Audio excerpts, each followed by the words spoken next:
All right, so now we're going to see what Joseph Stalin does to the Soviet Union now that he is in charge. How does he change the Soviet Union? And there's one thing you can say about Lenin.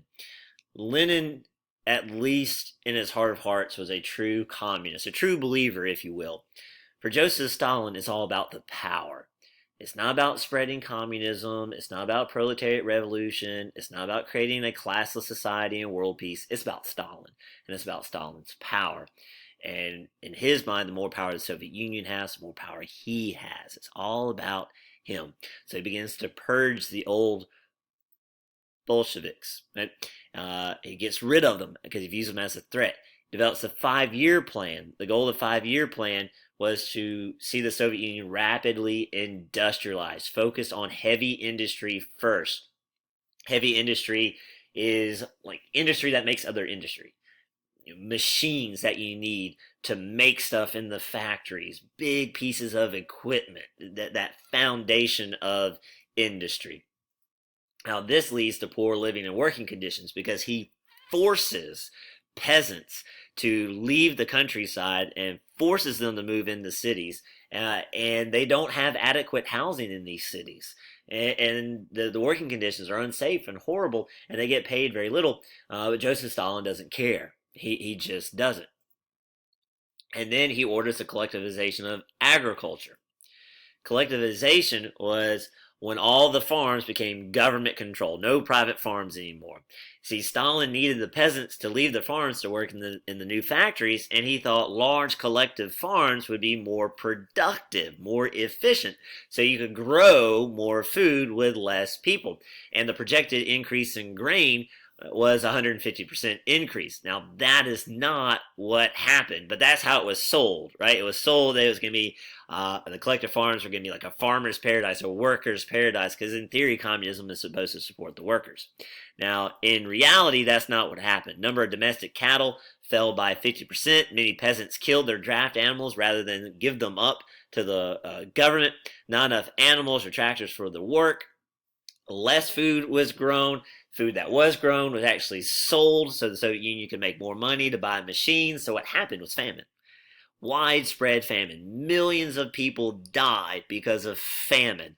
And Joseph Stalin does not care. He just does not care.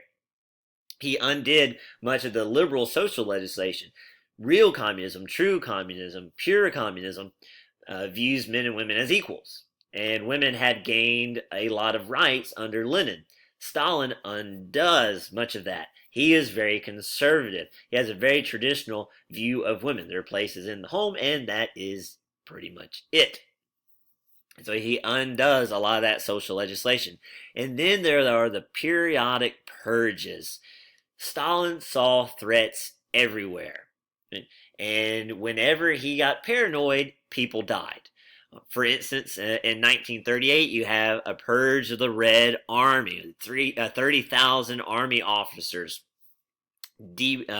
deported, kicked out of the country, or executed with very little evidence. Much of the officer corps was purged, gotten rid of. This is going to weaken his own army. You had the Great Purge of 37 to 38, where 8.5 million people were arrested. 1 million were shot. Many others died in the prison work camps called gulags, particularly those in Siberia. Half of the Communist Party, including all the original, or almost all the original communists that were there from the beginning, they were purged because they were seen as a threat to his power. The secret police and informants are everywhere, spying on their own people, instilling fear. Sometimes he would even have you erased from history, history altered. You see Stalin there in the center with a Soviet official. Eventually that Soviet official fell out of favor with him, and Stalin had him executed and then ordered that photo altered and had him removed from the photo, almost like erasing him from history. So Joseph Stalin did succeed in turning the Soviet Union into an industrial powerhouse. It did. The 5-year plans worked, but at great cost to the Soviet people. Stalin himself estimated that 10 million people died because of his policies. And he just didn't care. It's not in his makeup to care. There's even theories that he might have been a sociopath, someone who did not have empathy and sympathy for other people. Even during World War II, when his own son is captured by the Nazis send him a letter basically threatening to kill his son if he doesn't withdraw from the war, and his response was, "Go ahead, go ahead and kill my son." He just didn't care. That's the kind of mentality Joseph Stalin had.